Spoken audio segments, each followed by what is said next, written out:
محترم ناظرین، کہتے ہیں کہ علم کی قیمت سونے سے کہیں زیادہ ہوتی ہے۔ اس بات میں کتنی سچائی ہے، دیکھتے ہیں اس ویڈیو میں۔ ویڈیو کو شروع کرنے سے پہلے تمام نئے آنے والے دوستوں سے گزارش ہے کہ چینل کو سبسکرائب کر لیجئے۔ تو چلیے ویڈیو کا آغاز کرتے ہیں۔ ایک بینک میں ڈکیتی ہوئی۔ بینک میں ڈکیتی کے دوران ڈکیت نے چینک کر سب سے کہا، کوئی بھی اپنی جگہ سے نہ ہلے، سب چپ چاپ زمین پر لیٹ جائیں کیونکہ رقم لوگوں کی ہے اور جان آپ کی اپنی۔ سب چپ چاپ زمین پر لیٹ گئے، کوئی بھی شخص اپنی جگہ سے نہ ہلا۔ اسے کہتے ہیں مائنڈ چینج کانسیپٹ، یعنی سوچ بدلنے کا تصور۔ ڈکیتی کے بعد چور جب گھر واپس آئے تو MBA پاس نوجوان ڈکیت نے پرائمری پاس بوڑھے ڈکیت سے کہا، چلو رقم گنتے ہیں۔ بوڑھے ڈکیت نے کہا، تم پاگل ہو گئے ہو، اتنے زیادہ نوٹ کون گنے گا؟ رات کو خبروں میں سن لینا کہ ہم کتنا مال لوٹ کر لائے ہیں۔ اسے کہتے ہیں تجربہ، جو کہ آج کل ڈگریوں سے زیادہ اہمیت کا حامل ہے۔ دوسری جانب جب ڈاکو بینک سے چلے گئے تو مینیجر نے سپروائزر سے کہا، پولیس کو فون کرو۔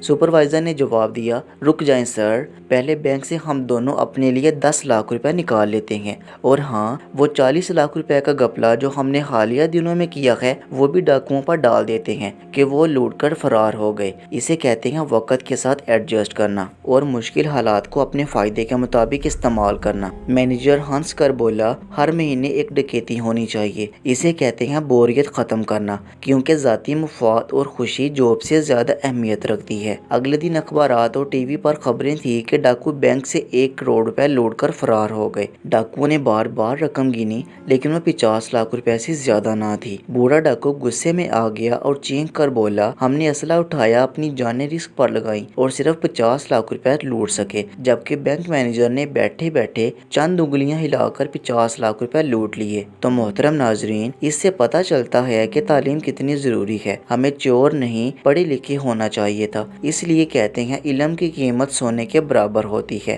علم بڑی دولت ہے۔ اللہ پاک ہم سب کے حال پر رحم کرے، آمین۔